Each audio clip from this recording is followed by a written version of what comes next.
I am married for 3 years, living with my kind husband. We were very close but didn't have any children yet. We were both looking forward to the day when we would, at least until the accident. Please listen to this unbelievable story. My husband was kind to everyone, not just me. My parents also adored my husband. I have a sister who is a career woman. My husband got along with my sister, who was only interested in work. But suddenly his work became very busy. He started coming home late and working on his day off. He seemed to have been put in charge of a team and would not let go of his cell phone because he had always been in touch with these people. Looking back, people would have said, "Isn't that suspicious?" But I didn't suspect anything and just worried about my husband's health. Then my sister, who lived by herself in her own apartment, decided to move out because of her new job. She wanted to look for furniture that would fit her new home, so I decided to take her to the shop in my car on the day of the shopping trip, which was a Saturday. I got called by a boss. I had to go to my office. This was the only day off for my sister. As I was pondering what to do, I realized that my husband happened to have his day off today. My husband has been busy with his work lately, but I decided to ask him to cover for me. Seeing the trouble I was in, he said he would be fine with it. He said, along with your sister, "It's a little awkward, but it's all right. My car is being repaired now, so can I borrow yours?" I was grateful to him for his offer, and I was able to go to my office to deal with the problem there. It was the first time for my husband and my sister to go out alone together. I wondered if they were doing well, if they had found the right furniture, and so on. When I was done taking care of the trouble at work, it was dark, and I pulled out my cell phone to meet my husband and my sister for dinner. That's when I received the call from an unknown number. "Hello. Am I speaking to John's family member?" It was a stranger.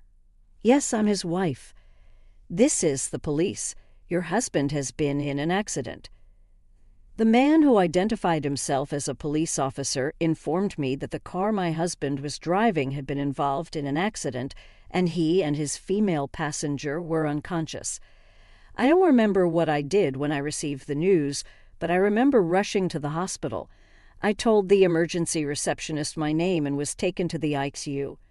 I could see through the glass window that my husband was connected to various tubes and wrapped in bandages. I was anxious about what was going to happen to him. My mother, who lived far away from us, eventually arrived, and we spent an anxious night together. In the midst of our anxiety, the police told us about the accident in detail.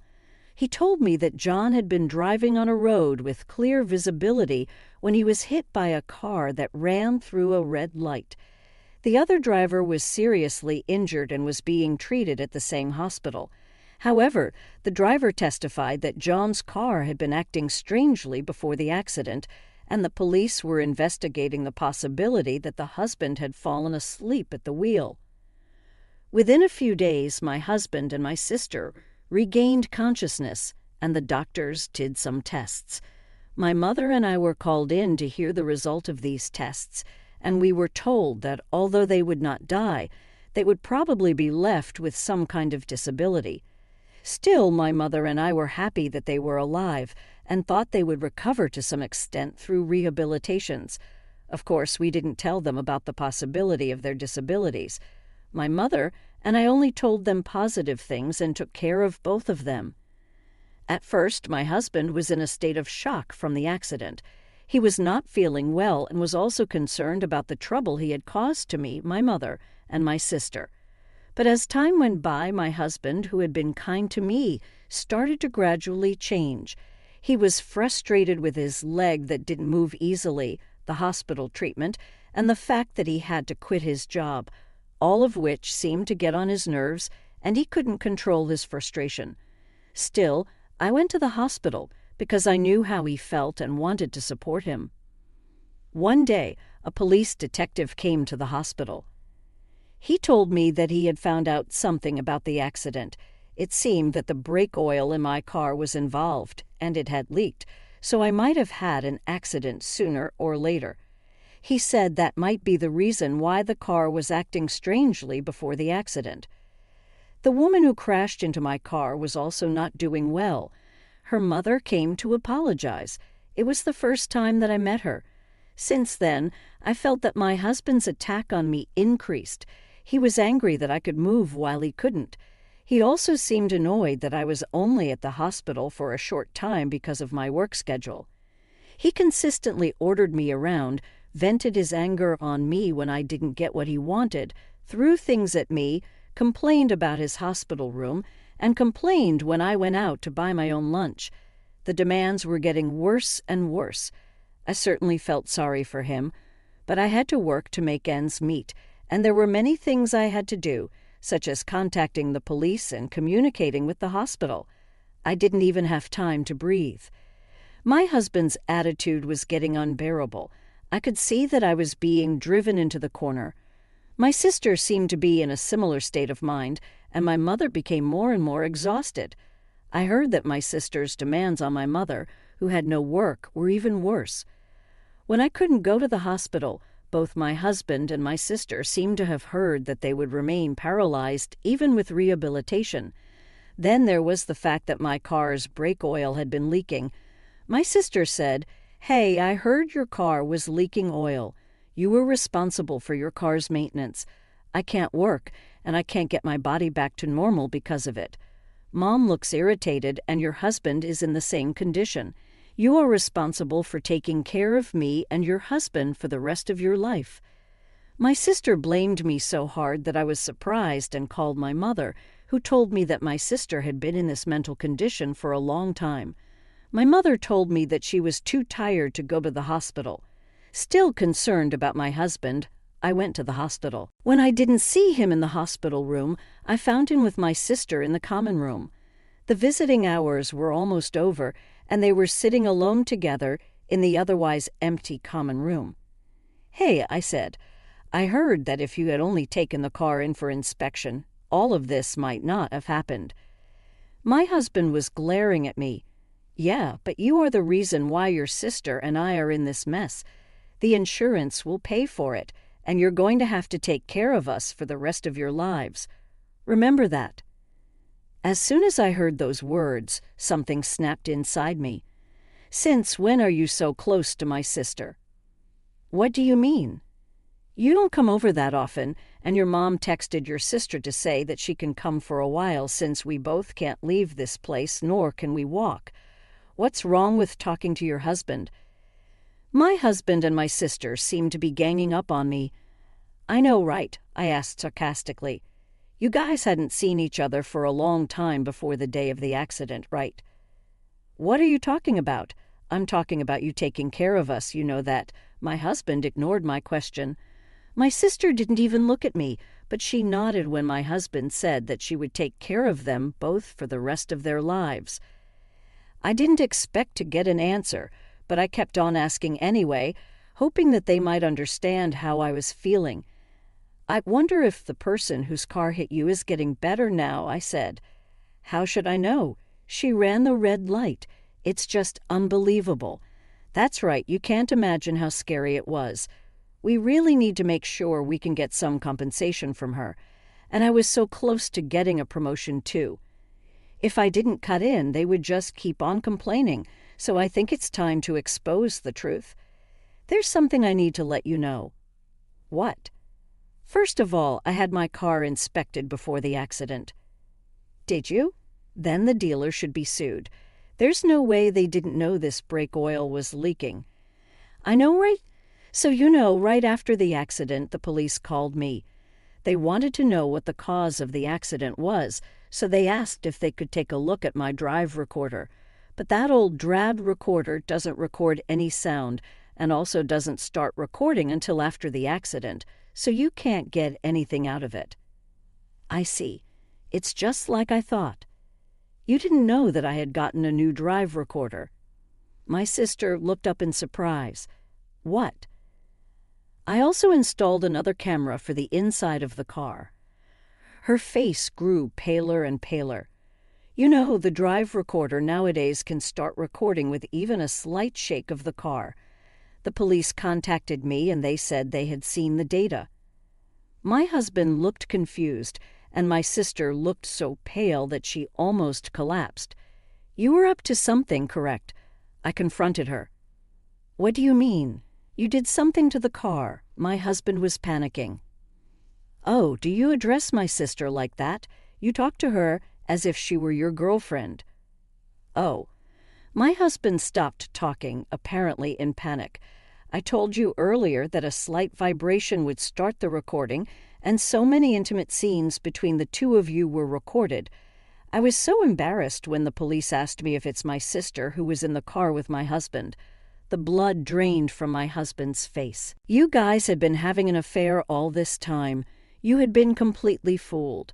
Not knowing what to do, my husband started blaming my sister. "Mary isn't the only one at fault here." At that moment, the mother of the woman who had crashed into my car came to the hospital room. I had asked her to come over. "Don't you have anything to say to her?" My sister was taken aback by the sudden appearance of the small-gowned woman. "Whoa, who's this?" "She's the mother of the woman who crashed into you. She should be the one paying for all this." Surprised by the woman's tears, my husband stopped talking. "She's the mother of the woman who crashed into you. She's also the mother of the woman who was your victim. Her name is Alice. I'm sure you know who she is." Hearing the woman's name, my husband turned completely pale, and now my sister panicked. "What? What is this? Do you know the woman who was driving the car?" "That means they knew it was your car and she crashed into it. Who is she?" My husband seemed at a loss for words. I decided to tell my sister what was going on. "She was having an affair with John. He had told her that he would get a divorce soon, but he didn't. So when Alice lied to him that she had gotten pregnant with his baby, John told her to get an abortion. After that, she couldn't get in touch with John, and she wanted to hurt me because she wanted to take revenge." "Wait, so that means—" "Right, you were in the wrong place at the wrong time. I can't believe I let something like this ruin my life." My sister groaned. "The reality is that there is nothing you can do about it, no matter how much you cry or how much you scream." "Oh, so it's not as though this happened to a completely innocent person." I put all my feelings into my words. "Now you understand what happened. You too were having an affair behind my back, and Mary was trying to get me injured or dead by tweaking the brake oil of my car. But then she got in the car herself and got herself mixed up in an accident. I am the victim here. I was going to make an effort not to divorce you if you apologized to me and confess everything to me during your hospitalization, but you never gave me an indication that you were sorry. On the contrary, you treated me terribly. Do you remember how we wrote our divorce papers right after we got married? I never thought I'd use them, but I submitted the paper today. So you and I are no longer married. Bye." Having said all that I needed to say, I left the dark and quiet hospital. I felt free, having been able to release the resentment that I had been bottled up inside me. But my mother seemed to be greatly shocked when she found out the truth. Not only was she shocked by my sister's infidelity, but she was also weighed down by the fact that she would have to take care of her physically disabled daughter all by herself. I've cut off my relations with John and Mary, but I couldn't leave my mother to take care of everything by herself. So I talked to the person responsible for the accident, made the necessary apologies, and asked her to compensate my sister, who was involved in the accident by mistake, so that my mother would not be troubled. 2 years have passed since then. My husband and I are divorced, and I am living on my own. Back then, John and I were considered to be a close couple, so the divorce came as a surprise to my coworkers. After that, more and more men approached me to ask for advice. I thought it was that I was going through that phase when divorced women suddenly seemed appealing to men. The image of my ex-husband remained in the back of my mind, and I could not quite bring myself to date anyone. Then I studied hard for a certification exam to build up my career. I even joined an online business school that I could attend after work. When I was married, I hadn't imagined that I would want to do something like that. I never invited my sister, who had been a career woman, and I didn't think I would ever aspire to be one. But there was me, naturally aiming for that. Life is strange, I thought. Since then, my ex-husband has returned to his parents' house, but he seems to be treated as a burden to his family. His relatives blamed him for his bad behavior and the way he treated me. I hear that he is not doing very well mentally and that he has been acting violently, causing lots of trouble to those around him. My sister also returned to her parents' house, but she too became mentally ill and continued to behave like an egoist. My mother, exhausted, used my sister's savings and the accident compensation to put my sister in a care home. She asked me about it beforehand, but I had no reason to oppose it, so I told her she could do whatever she wanted. If I had not noticed anything at that time, I would have been like a slave for both of them for the rest of my life. I sure didn't think of that. I passed the certification exam I had hoped for and was transferred to a department where I could use my skills effectively. I became close with the teacher who was running the online business school, and we are soon to be married, not with someone who is just kind to everyone, but with someone who is very kind to me. When I get home late from work, he would come back early to prepare dinner for us. I will cherish this small happiness, set to wear the thoughts I wish upon the stars, and I hurried back home to where